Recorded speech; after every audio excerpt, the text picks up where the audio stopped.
గురక అనేది అంటే అందరూ ఏమనుకుంటారు గురకనే కదా శబ్దం వస్తుంది కదా దానికి వైద్యం అవసరమా అనేది ఫస్ట్ క్వశ్చన్. గురక అనేకి ఎప్పుడు మనం వైద్యాన్ని ఆశ్రయించాలి? సో గురక విషయంలో మనకు కొంతమంది బైపాప్ వాడతారని విన్నాను. అసలు బైపాప్ కూడా వాడాల్సిన అవసరం ఎందుకు వస్తుంది? గురక అనేది జస్ట్ స్టాటిస్టిక్స్ చూస్తే 30% ఆఫ్ మోర్ దెన్ 55 years మామూలుగా చూస్తే దాన్ని దెర్ ఆర్ స్టాటిస్టిక్స్ అండి, డేటా కూడా ఉంది. 55 years అండ్ అబవ్ ఉన్నవాళ్ళు ఒక 30% గురక పెడతారు. ఎందుకు? మామూలుగా మనము యాజ్ యూ ఏజ్ ఏమవుతుందండి, మామూలుగా స్కిన్ సాగ్ అవుతుంది, బాడీ అంతా కొద్దిగా లూజ్ అవుతుంది, లోపల కూడా అంతేగా, లోపల స్ట్రక్చర్స్ కూడా సాగ్ అవుతాయి, లూజ్ అవుతాయి, టోన్ మెయింటైన్ అవ్వవు. సో టోన్ తక్కువ ఉంటాయి. ఎస్పెషలీ డ్యూరింగ్ స్లీప్ ఏమవుతుంది, ఇంకా టోన్ తగ్గిపోతుంది, కొలాప్స్ అయిపోతూ ఉంటాయి అవి. ఎస్పెషలీ ఎవరికి ఎక్కువ ఉంటుంది, వీళ్ళకి బాగా వెయిట్ ఎక్కువ ఉన్న వాళ్ళకి స్పేస్ తక్కువ ఉంటుంది అక్కడ. సో నారోడ్ పాసేజ్ నుంచి గాలి పోతున్నప్పుడు గురక ఎక్కువ ఉంటుంది. సో ఇవన్నీ ఏంటి అంటే ఒక్కొక్కటి కాంపౌండింగ్ ఫ్యాక్టర్ అనమాట, ఒక్కొక్కటి అడిషనల్ ఫ్యాక్టర్. వెయిట్ ఎక్కువ ఉంటుంది వాళ్ళకి, నెక్ డయామీటర్ ఎక్కువ ఉంటుంది, కాలర్ సైజ్ ఎక్కువ ఉంటుంది, కొంతమందికి టంగ్ పెద్దది ఉంటుంది, వేరియస్ ఫ్యాక్టర్స్ ఉంటాయండి వీళ్ళకి. యాజ్ యూ ఏజ్ గురక ఉంటుంది కొంతమందికి. అలా అని చెప్పి అందరికీ స్లీప్ యాప్నియాలు ఉంటాయని చెప్పి కాదు. అండ్ ఎస్పెషలీ వెన్ యూ లై ఫ్లాట్, అంటే వెనక్కి పడుకుంటే on your back chances of snoring ఎక్కువ ఉంటుంది, ఎందుకంటే టంగ్ వెనక్కి ఫాలో అవుతుంటుంది కాబట్టి. ఫ్లాట్ అంటే బోర్లా పడుకునే వాళ్ళకి టంగ్ ముందుకు పడిపోతుంటుంది, స్నోరింగ్ ఉండదు. వాళ్ళు 100 కిలోనివ్వండి, 120 kilos అయినా ఉండనివ్వండి, స్నోరింగ్ వాళ్ళకి ఉండదు, ఎందుకంటే టంగ్ ముందుకు ఫాలో అవుతుంది కాబట్టి. సో గురక ఉన్నంత మాత్రాన స్లీప్ యాప్నే ఉందని గ్యారంటీ లేదు. సో కొంతమందికి అంటే తెలియదు కూడా వాళ్ళు గురక పెడుతున్నారని, పక్కన వాళ్ళు కూడా గురక పెడుతుండొచ్చు.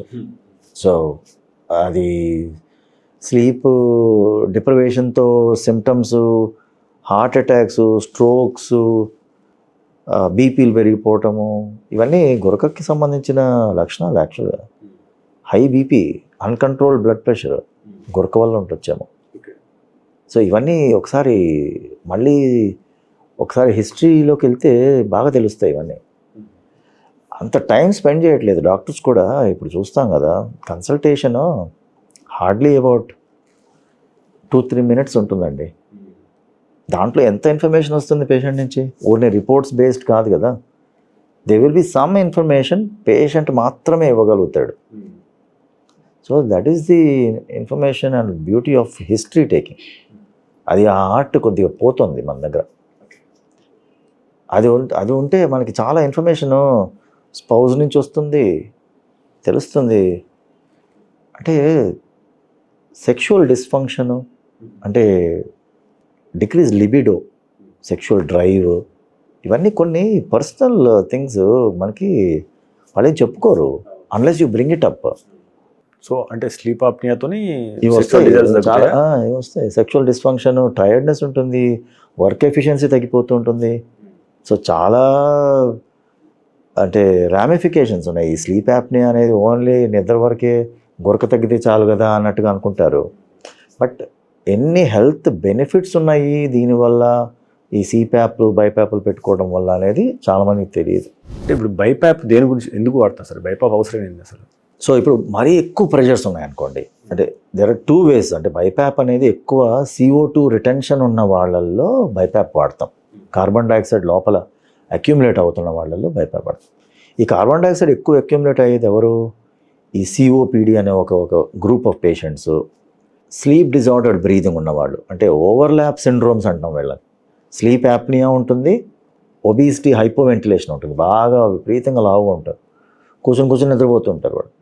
సో ఇలాంటి వాళ్ళల్లో కార్బన్ డైఆక్సైడ్ రిటెన్షన్ ఎక్కువ ఉంటుంది, దాంతో మత్తుగా ఉంటారు వాళ్ళు, రోజంతా మత్తుగా ఉంటుంటారు. వాళ్ళకి బైప్యాప్ అవసరం.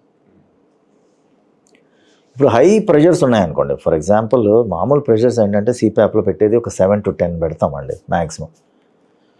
ఏ 15 or 18 ప్రెషర్స్ ఉంటే, అంటే హై రెసిస్టెన్స్తో గాలి వెళ్తోంది అంటే, దెన్ బైప్యాపే ఆప్టిమల్.